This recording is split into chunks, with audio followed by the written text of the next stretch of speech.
episode 172 of the Daily Boom! Plateaus, not getting results, staying stagnant, fearing change. Here's the thing with a plateau. A plateau is when you are putting in the same amount of effort and nothing's happening. Plateau is when you are putting in the same amount of effort and you're expecting different results. What do you have to do to get out of a plateau? Change something. Put more effort in. You might think, well, I am putting effort in, but are you putting enough effort in? There's a difference between effort and real effort. As people can start moving, people can get their self moving and be intrigued and interested in something new. When you start to exercise, for example, your first 6 weeks is fantastic. New skills, you start to get results very quickly because the brain and the body adapt to change very quickly. So the first 6 weeks is amazing, you're pumped up, you feel fantastic, but then what happens? You start to slow down. Because the effort that you put in 6 weeks ago is now no longer relevant. Because that was the first 6 weeks of effort. Now, you need to add maybe double that effort on to actually push through and get the results. But what people do is they say, I'm not getting results, so I'm going to change.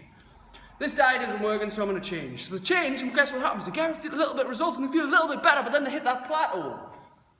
And then they don't get results anymore. So then they want to change. They dabble in and out of everything.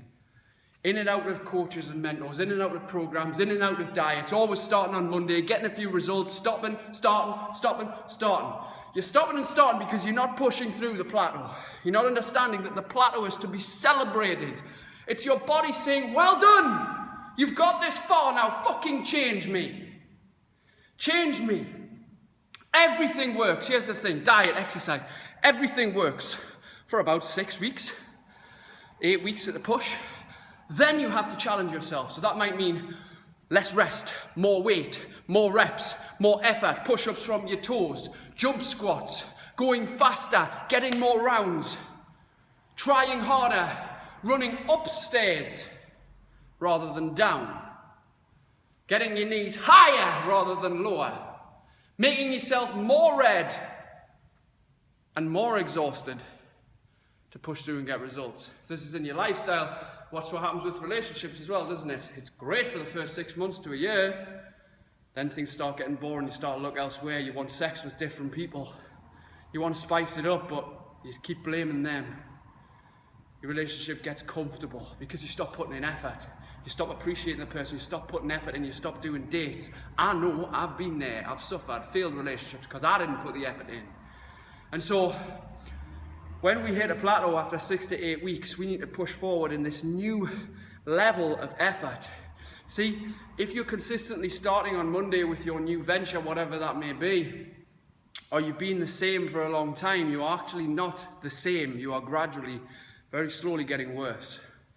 What happens with people when they hit plateaus is the successful people just keep pushing a little bit further, that little bit further, that little bit further until they break through. I know this because I've stopped when I've hit a plateau so many times in my life. Especially, that's why every 6 to 8 weeks I change things up.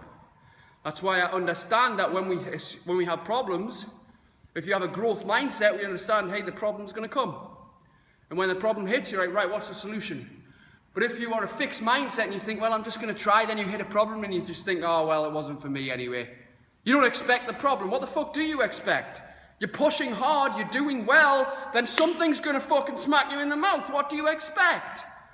A plateau is there to tell you, hey, you've came so far, you need to change.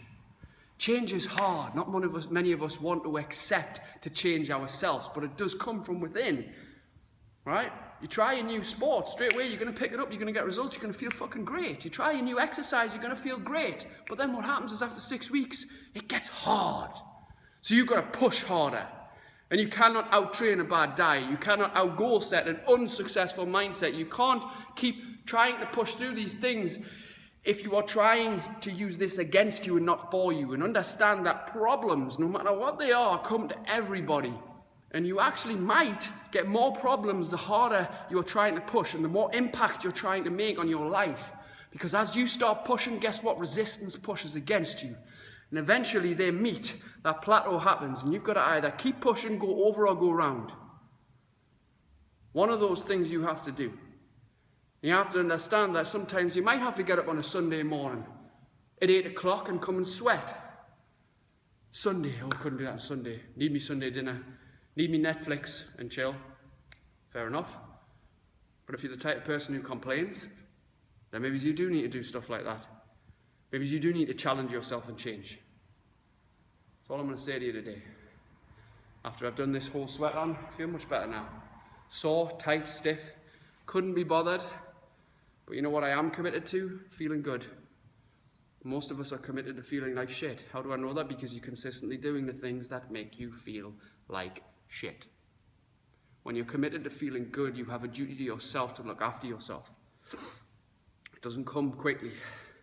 And one thing you're likely missing is accountability. Because we've started to realize, a lot of us, that we can't stay accountable to our